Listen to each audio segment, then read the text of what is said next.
Right, so another one off my 2021 watch list, and after having a bit of a crime run with the likes of Castle, Luther, and Bones, finally time to get back to the superhero stuff.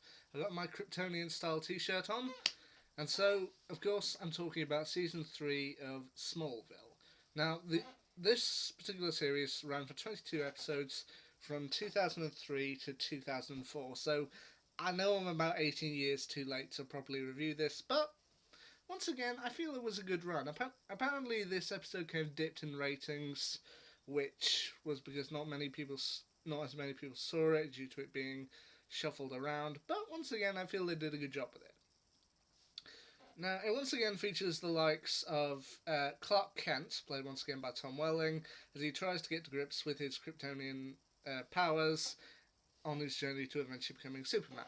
To which is assisted by his friends Pete Ross, played by Sam Jones III, Chloe Sullivan, played by Alison Mack, as well as having a somewhat complicated friendship with Lex Luthor, played by Michael Rosenbaum, and a very complicated relationship with the girl next door, Lana Lang, played by Kristen Kruk, and also having to deal with Lex's father, Lionel Luthor, played by John Blake, to which he's also assisted by his mother and father, Martha and Jonathan Kent, played by Annette O'Toole and John Schneider.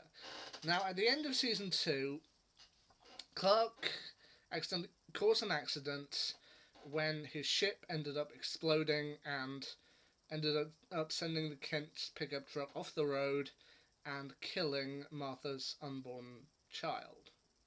So, because of this, he ends up feeling guilty, taking a red kryptonite ring, and running away to Metropolis, as he's leaving everybody behind. So, the first couple of episodes are kind of dealing with this, but God, in this particular season, a ton of stuff happens. I mean, as I said, you got the red kryptonite ring causing Clark to lose his inhibitions and effectively become Kal-El throughout the first part of this season. You got a plane crash, which it was actually the setup for Lex at the start of this. At the end of the previous season, Lex ended up marrying a woman who I think is called Helen Bryce. I don't necessarily remember if that's the right name, but he ended up marrying someone, and then somehow he ends up on a desert island, which is a bit of a mystery behind that. There's a point where Lex ends up in a mental institution in Belle Reve. There's there's multiple run-ins with the FBI, Jonathan suffering a heart attack and having to undergo open heart surgery, multiple encounters with Jor-El, the reappearance of Emily Dinsmore, Lana's childhood friend who died, who's now a psychopath, an episode with kryptonite-fueled cars, and even one where Chloe ends up getting truth powers. There's a ton that goes on in this particular season, and I do think they do most of it very well. I mean, there's even one particular character who shows up at one point that I honestly wasn't expecting to see, but I'm glad they did include. And that character is, well, he's known in the episode as Van McNulty, which, okay, isn't the name of any character in DC Comics, but when I saw him and saw what he was using, I thought, oh, cool. And that is that during the episode he discovers that Clark is weak to kryptonite and ends up fashioning it into kryptonite bullets. Which, if anyone who knows the comics, you know that's the MO of the villain Bloodsport.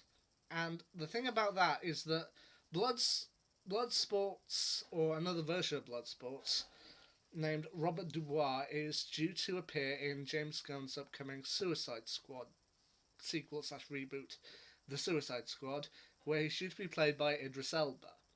So, to be able to see the character of Bloodsport and see another kind of version of him in this MO, it was refreshing to see. To be honest, I thought Bloodsport would be a character who would never have appeared in Smallville. I would have considered him too lowbrow. I mean, when I looked up the Watch Mojo video of Superman's top 10 villains, Bloodsport wasn't even on the list. So, it's nice to be able to get to grips with a character who we don't know that much about, but we're due to get more of. And it is nice, I think, to also see some of the conflicts that Clark has to go through in this particular season. I mean, as I said at the start, when he's under red kryptonite and loses his inhibitions, he's quite a douche to a lot of people there, including Chloe and Lana.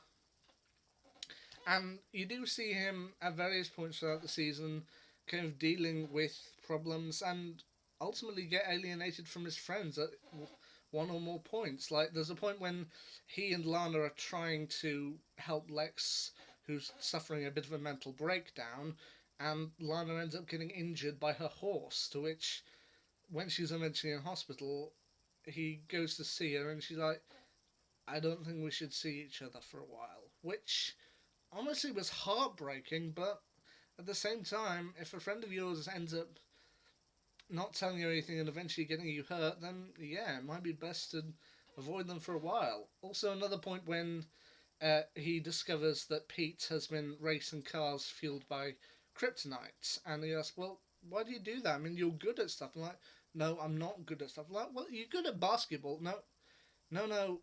The thing is, I'm good at basketball compared to you when you're not using your powers. I mean, when you are using your powers, I'm only okay at basketball.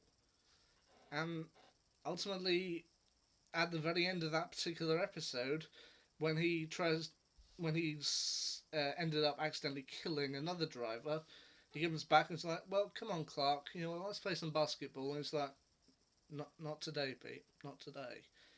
And you can hear the disappointment in Tom Welling's voice and Clark's voice as he does so, and it's heartbreaking just to see two friends who had such a great go bond with each other suddenly be so frosty. Now, I do think they could have done a bit more with Pete. Kind of, this was ultimately the season where Sam Jones III, who plays Pete, ended up leaving in the penultimate episode of the show, and he would eventually return in season 7. But I do kind of feel they could have worked a bit more with him and Clark being a bit cold towards each other. I mean, when that happened at the end of the episode, I was like, oh, this could be cool. But then the next episode is like, well, I know we're not really talking to each other, but I still think it's pretty cool. And then after a while, they just kind of forget, and I was just like, oh, is that it? Oh, okay, fair enough. And then Chloe Sullivan, played by Alison Mack, there's one episode where she ends up getting, after running at Luther Corp, she ends up getting the ability to make anyone tell the truth, which proves to be quite dangerous when she ends up making one teacher reveal that she used to be a protester and quite a violent one, and that she's technically in witness protection, and then ultimately her son comes after her. But you do see the power kind of corrupt her as she is able to ask questions and people answer honestly, which is weird, and you see how hostile people get to her while not being able to really help themselves, which is pretty chilling. And I do like how it affects her relationship with Clark. I'd say out of the run this time, my personal favourite episode is probably around episode 4, where they do one episode where Clark ends up meeting a girl in a dream who she always seems to die in a dream, and it's revealed she's in a coma and is being kept there by her uncle, which I do feel was it was very chilling and a rather cryptic way, and you're wondering how Clark was going to get out of it, which I do think was a nice touch.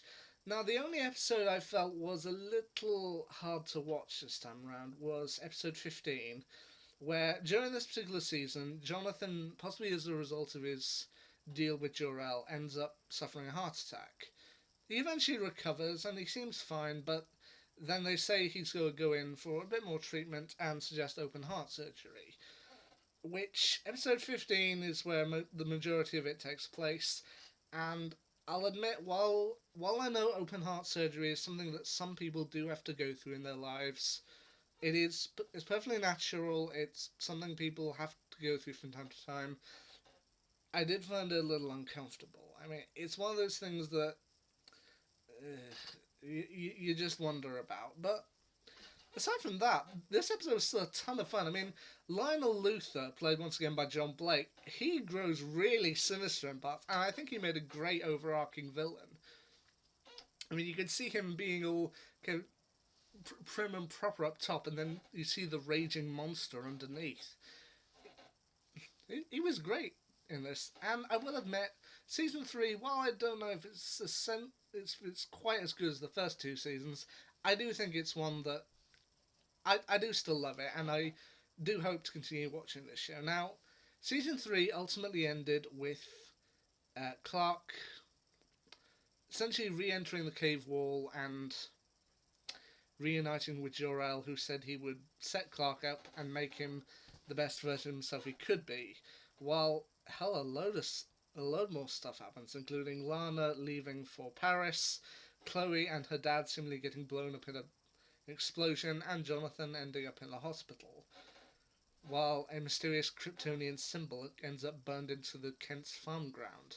So there's a lot of stuff that's due to happen with season 4, and also a few more things that we know to happen.